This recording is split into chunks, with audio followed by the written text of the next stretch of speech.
इंशाअल्लाह را روان جمعه باندې چونکې 12 ربیع الاول شریف راځي. تاسو ټول دوستان دا اعلان واورئ. را روانه جمعه سویم راځي، 12 د ربیع الاول شریف راځي. د مسلمانانو د پاره یو عظیم د خوشحالۍ ورځ ده او یو لویه د تجدید عهد وفا ورځ ده چې ټول وطن په یو آواز باندې راوځي او عالم کفر له پیغام ورکي. که ته د دې محبوب په عزت او ناموس باندې حملې کوې نو زه د دې حضور د دین دپاره نن 14.5 کاله پس هم د حضور د کروڑونو غلامان د حضور د دین دپاره ځان قربانولو ته څه تیار دي. نو انشاءالله د حاجی آباد شریف نه به چې څنګه د جمعې منځ شي د ټول ملک په شانته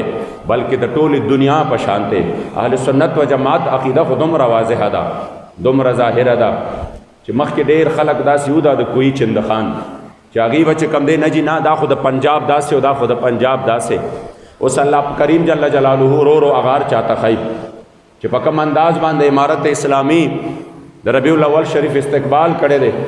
او استقبال چې کم دی د ربیع الاول شریف د میلاد منو کړی دی په هغې کې چې کم دی ماشومانو په کم انداز باندې د حضور سره د خپل وفا او د مینې او د محبت اظهار کړی دی. نو هغه خلک چې په دې به مناظرې کولې او هغه خلک چې په دې باندې به ما تا ته په سترګو کې ګوتې دا ګوره دا دلته صرف کېږي او دا دلته کېږي زه اوس دې تکړه شي هغې ته دې مه وایي اوس دې تکړه شي د شرک او د کفر او د ګمراهۍ د فتوې دې په هغې مو لګئ او یا دې دا وایي چې بریلیان شوي دي ویږه دې باندې دا دی وی چې څه شوي دي بریلیان شوي دي. موږ به درته دا وایو چې دا د ټولې دنیا د مسلمانانو عقاید دي مسلم دي په دنیا کې چرې دا نشته نه په نورو ممالکو کې شته. دا خباثت دلته دی چې خلک راپاسي د خپل نبي په علم کې خبرې کوي. ما نه اماراتو کې یو عالم تپوس کو نو بیا هغه تپوسونو کې مختلف قسمه تپوسونه نو بیا راته وی چې هلته علماو باز پس کې ما ورته وی په دې کې وي هغه حیران شو چې ښه د حضور امتي ځان ته وي هغه د خپل نبي علم تلي او د هغه په تصرف کې خبرې کوي د هغه په اختیار کې خبرې کوي د هغه میلاد په بد لګي هغه ته دا خبره ډېره ناشنا ښکاره شوه. ټوله دنیا کې دا خوشحالۍ مناویږي او اوس یې دل ناخواسته دین مناوئ صرف نوم ولا د انګلیش کې دي ویږه دې باندې نوم ولا صرف د انګلیش کې دي نوي کې نوم ولا د انګلیش کې دي. دا کانفرنس او یا چې کم دی دا دستاربندي او یا دا اجتماع او دا یا بل داسې یو نوم ورله کې دي. خو بهرحال هغه نوم چې هغه حدیثو کې مشته هغه نوم چې هغه امت کې سلفن حلفن را روان دی هغه چې کم دی څه کی هغه ته نه لري کی صرف د دې د خاطره چې دا د اهل حقو پہچان دی د چا پہچان دی د اهل حقو پہچان دی. اوس عرس چې دی عرس نو دا که ته 300 کاله مخکې ځې او که 400 کاله مخکې ځې خو د عرس نوم شته پوهېږې پې خو د کانفرنس نوم نشته مګر د کانفرنس نه نوم هغه د عرس والا تقریبي په دې نوم باندې جایزي خو د عرس په نوم باندې ناجایزي ولې چې عرس د اهل حقو اصطلاح ده. عرس د چا اصطلاح ده؟ د اهل سنت و جماعت د اهل حقو اصطلاح ده. په دې وجه باندې قدردان الحمدلله اوس خو په ټوله دنیا کې یا دا بهار دی سوشل میډیا ده